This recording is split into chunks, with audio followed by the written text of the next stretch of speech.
Depois que eu fiz o vídeo do Tio Patinhas, muita gente me deu algumas sugestões para continuar falando de quadrinhos. Inclusive esse vídeo do Tio Patinhas você pode ver aqui, vai aparecer o cartão aí no canto superior direito do vídeo. Mas hoje vamos falar de um personagem bem diferente. Vamos falar do gaulês mais querido de todos os tempos, Asterix.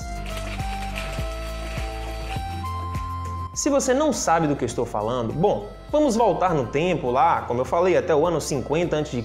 e relembrar da antiga Gália, região onde hoje mais ou menos é a França, que era ocupada pelos romanos. O glorioso Império Romano invadiu muitos territórios por aí, inclusive a Gália. E ela foi completamente ocupada, mas dois geniais quadrinistas inventaram uma história paralela na qual uma pequena aldeia gaulesa resistiu à ocupação do temível Império Romano.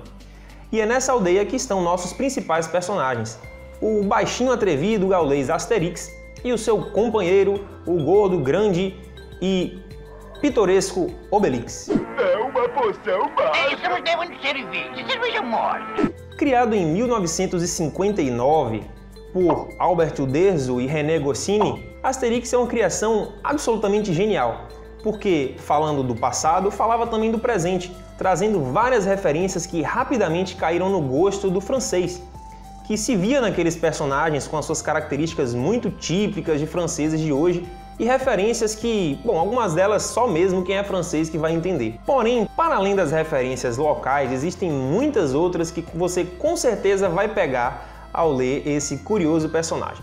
Mas vamos explicar um pouco mais de quem é Asterix e por que a história dele é tão interessante. Essa pequena e pitoresca aldeia gaulesa na costa da Armórica, mais ou menos na região norte do atual território da França, a antiga Gália, ela resiste ao jugo romano de uma maneira bastante peculiar. Um druida barbudo chamado Panoramix tem uma receita secreta de uma poção mágica que dá força sobre-humana àqueles que a bebem. E é claro, os gauleses da aldeia a bebem e dão sempre uma coça nos romanos toda vez que os romanos tentam invadir. E é isso que é tão divertido, porque os romanos são sempre escorraçados, derrotados, humilhados das maneiras mais engraçadas possíveis. Para não falar também das confusões entre os habitantes da aldeia que acontecem o tempo todo e são praticamente um hábito cultural do bom gaulês. Mas o mais interessante, para além de tudo que é engraçado, as boas referências, as piadas, o comportamento meio bobalhão de Obelix e todas as interações legais, até a forma como os romanos são retratados, sempre de uma forma um pouco ridícula, contrapondo aquela nossa ideia de um império sério e dominador, também tem muita história em Asterix. O período pelo qual ele passa, algumas décadas antes de Cristo, é retratado, claro, guardando as devidas proporções da parte cômica, mas é retratado com bastante fidelidade. E nós podemos conhecer um pouco mais de como vivia a sociedade daquela época, como se vestiam, como pensavam, os seus hábitos culturais e diferentes povos, afinal Asterix foi em muitos lugares diferentes. Cada revista de Asterix traz uma única história, o que é bastante legal porque a gente consegue absorver aquilo com mais profundidade, as histórias conseguem ter um detalhamento maior. A série regular dessas publicações teve 39 revistas e depois houve adaptações, outras que foram feitas até mesmo por outros quadrinistas que não Uderzo e Goscinny, e também adaptações para o cinema e todo tipo de derivação foi feita a partir de Asterix e Obelix, porque realmente é muito bom. E ao longo de todo esse tempo, Asterix e Obelix, e às vezes alguns outros companheiros, tiveram a oportunidade de viajar por vários lugares diferentes, revelando ao leitor muito da cultura de cada lugar e da história de cada lugar na época, sempre com motivações diferentes. Vamos a alguns exemplos mostrados com a minha coleção de Asterix. Por exemplo, Asterix entre os Helvéticos. Helvéticos são mais ou menos os suíços de hoje, o território que mais ou menos compõe a Suíça.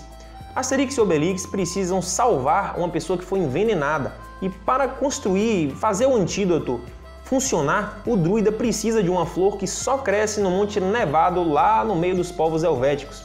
E é muito legal porque os romanos vão tentar evitar que eles peguem essa flor e, claro, eles vão interagir com os helvéticos e você com certeza vai ver muitas referências à atual Suíça nesse livro, como por exemplo, eles ficam presos dentro de um cofre de banco. Bom, Suíça e cofre de banco, certamente você já pegou a referência. Não podemos ficar muito tempo aqui, é arriscado. É arriscado, mas é bom. Já em Asterix entre os normandos, a Gália recebe uma visita do temível povo normando que não tem medo de nada. Nesse caso não foi Asterix que saiu, mas recebeu essa inusitada visita. E esses normandos eles querem justamente sentir medo, porque eles acreditam que o medo faz voar. Veja só. E logo esses gauleses que não têm medo de nada, mas tem um visitante na aldeia que talvez possa ensinar bastante aos normandos. Já em Asterix entre os bretões, logicamente, o destino da viagem foi a atual Inglaterra, a Bretanha. Nesse caso, eles vão ajudar uma aldeia similar a deles, lá na Bretanha, que também resiste à invasão romana. E eles vão levar poção mágica para essa aldeia. Os romanos, é claro, não querem que essa poção chegue até lá e vão perseguir Asterix e Obelix de todas as formas possíveis para evitar que o barril de poção chegue até a aldeia. Inclusive, existe uma cena muito famosa dessa história, que inclusive teve uma adaptação para desenho, né, para animação, na qual os romanos capturam uma série de barris em toda a capital, Londinium, a atual Londres, uma série de barris de vinho e estão convictos de que o barril de poção mágica está lá no meio, escondido de alguma forma, e precisam provar de todos os barris para descobrir qual é o de poção mágica. São cenas como essa que fazem Asterix ser realmente fantástico. Asterix entre os belgas. Bom, talvez se você se interessa por história do Império Romano, tenha visto que Júlio César disse certa vez que os belgas eram um povo bravíssimo, dos mais bravos de todos que ele havia enfrentado. E os autores pegam essa referência para puxar um pouco dos brios da aldeia gaulesa. Ora, Júlio César disse que os belgas são os mais bravos? Não, os mais bravos somos nós. E eles vão até a Bélgica fazer uma competição para ver quem consegue derrotar mais romanos. Asterix na Espanha. Aqui também existe uma outra aldeia numa situação parecida com a deles, lá na Espanha, que resiste ao jugo romano. E os romanos conseguem sequestrar o filho do chefe da aldeia. Mas Asterix e Obelix vão salvar o dia, ou pelo menos tentar fazer isso, resgatando o garoto e levando-o de volta até o seu pai. Esse aqui é bastante especial. Em Odisseia de Asterix, eles vão para um território bem diferente, fora da Europa. Passam pelo Oriente Médio, em Jerusalém, e chegam em lugares bem conhecidos ali por perto. Eu não vou quebrar essa surpresa. Eles estão indo, na verdade, em busca do óleo de rocha, que é o ingrediente central para a fabricação da poção mágica, que tanto ajuda eles a resistirem aos romanos. E nessa aventura também é claro que os romanos tentam impedir que eles cheguem até o óleo de rocha, cujo suprimento está tão difícil mesmo lá no Oriente. Pois eu já estou começando a ficar um pouco cansado e pronto.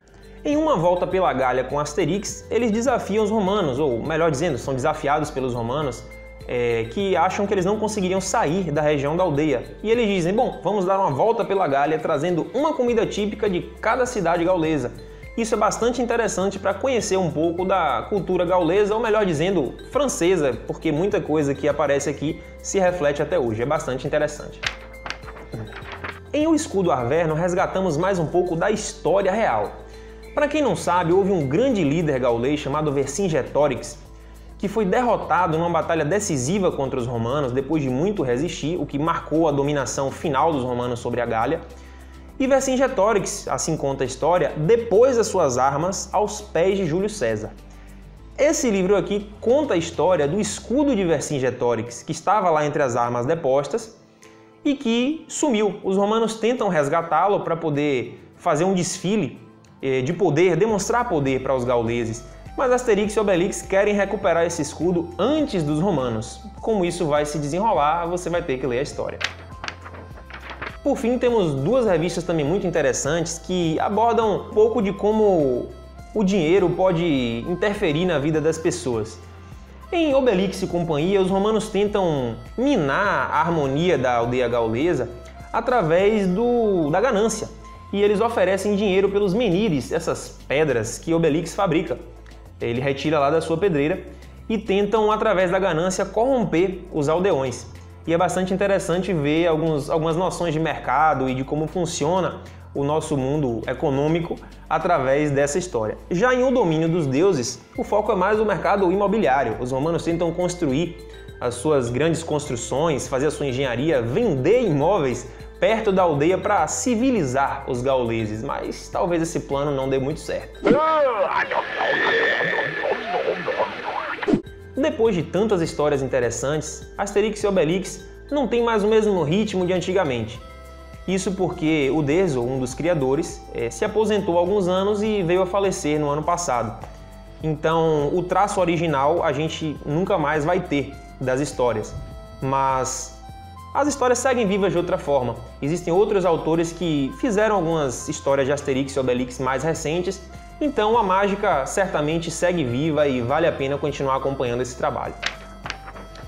Então, pessoal, essa foi a história de Asterix e Obelix, personagens que marcaram muito mesmo minha infância, minha adolescência, sempre gostei muito de ler e recomendo para você também, se você quer se divertir com humor inteligente e aprender história daquela época, do Império Romano, da antiga Gália e dos povos que habitavam aquela região europeia na época, então recomendo que você leia Asterix e Obelix. Fica aqui a minha dica e continue dando sugestões para que a gente aborde aqui no canal. Vamos falar de quadrinhos, de romance, de poesia, do que você quiser. Curta, compartilhe, comente, dá aí a sua opinião e a gente vai debatendo. Beleza, pessoal? Um abraço!